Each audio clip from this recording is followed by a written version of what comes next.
Good morning.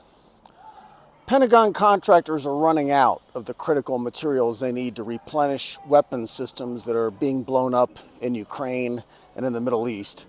And China's export bans for these materials means that there aren't any more coming.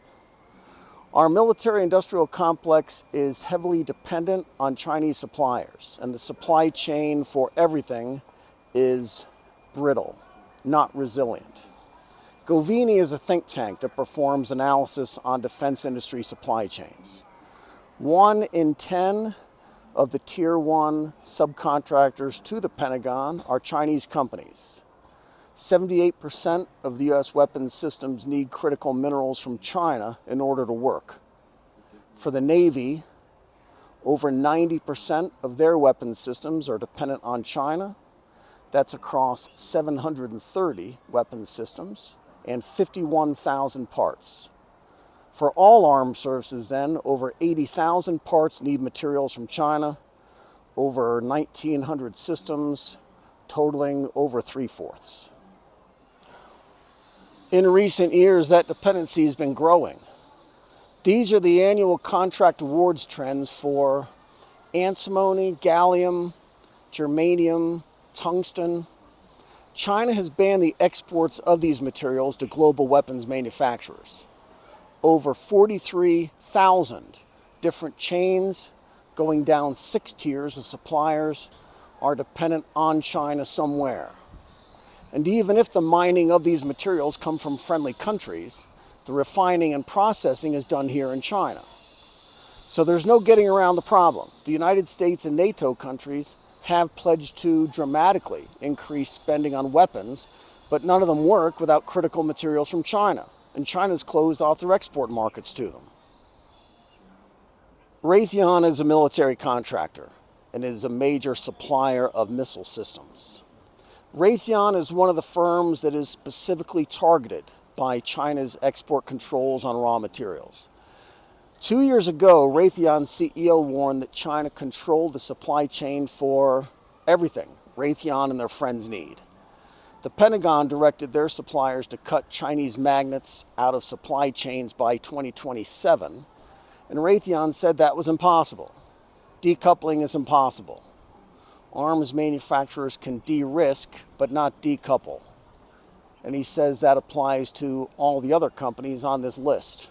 Most companies keep only months of supply on hand, and newer and smaller companies are particularly vulnerable to anything disruptive from China. That was 2 years ago when Rathon warned the Pentagon that they cannot decouple from China. But what we're seeing now is that China is decoupling from the Pentagon and blowing up supply chains for everything the Defense Department needs. Prices are skyrocketing. For example, a buyer of samarium for fighter jet engines was offered it at 60 times a previous price. Makers of electronics, drones, NVGs, everything in aerospace, all of them are reliant on minerals produced in China. Nearly all of the supply chains have at least one Chinese company in there. Production cuts are coming unless China relaxes the rules or weapons makers find refined rare earths and magnets somewhere else. Leonardo builds sensors for missiles, and they're running out of germanium. Unless they can get a lot more soon, they will delay production and deliveries. Drone companies are in a very tight spot, uniquely so. These companies never had the resources to build stockpiles, and it's a relatively new industry anyway, so their executives do not have the deep experience in material sourcing that the major contractors do. The rare earth magnets problem is the most important concern for them. They talk about it daily, and some of the materials they need have such a tiny market that nobody in the West can make money making them. The export rules and restrictions on Chinese rare earth metals and magnets are very strict, and they are explicitly designed to prevent their being used for military purposes. Chinese regulators insist that prospective buyers provide documentation, much of which is highly sensitive. Photos of production lines, detailed lists of intended uses, and previous manufacturing and sales histories. Chinese authorities are approving some for civilian applications, but for anything military, it's a hard no.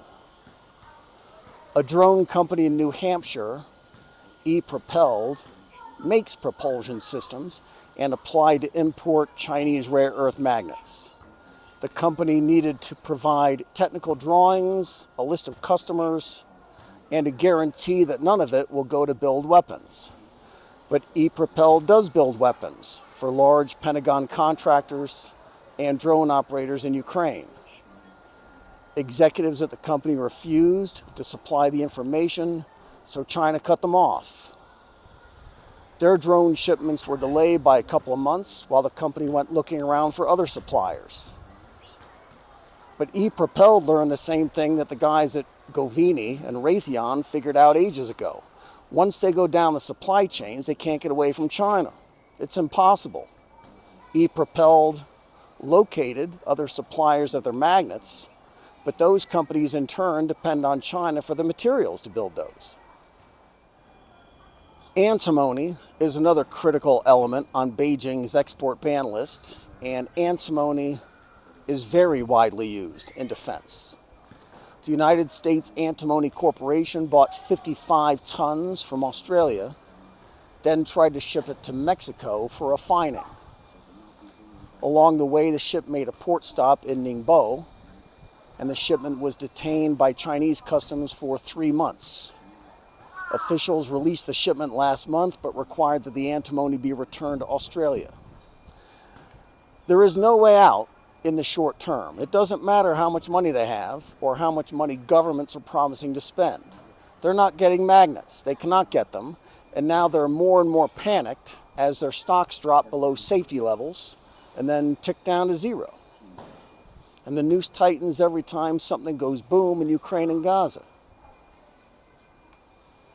This is Kunming. Be good. I am the way, the truth, and the life. No man comes to the Father but by me. Everyone who hears these words of Jesus and acts on them is like a wise man who built his house on a rock. And the rain fell, and the floods came, and the winds blew, and yet the house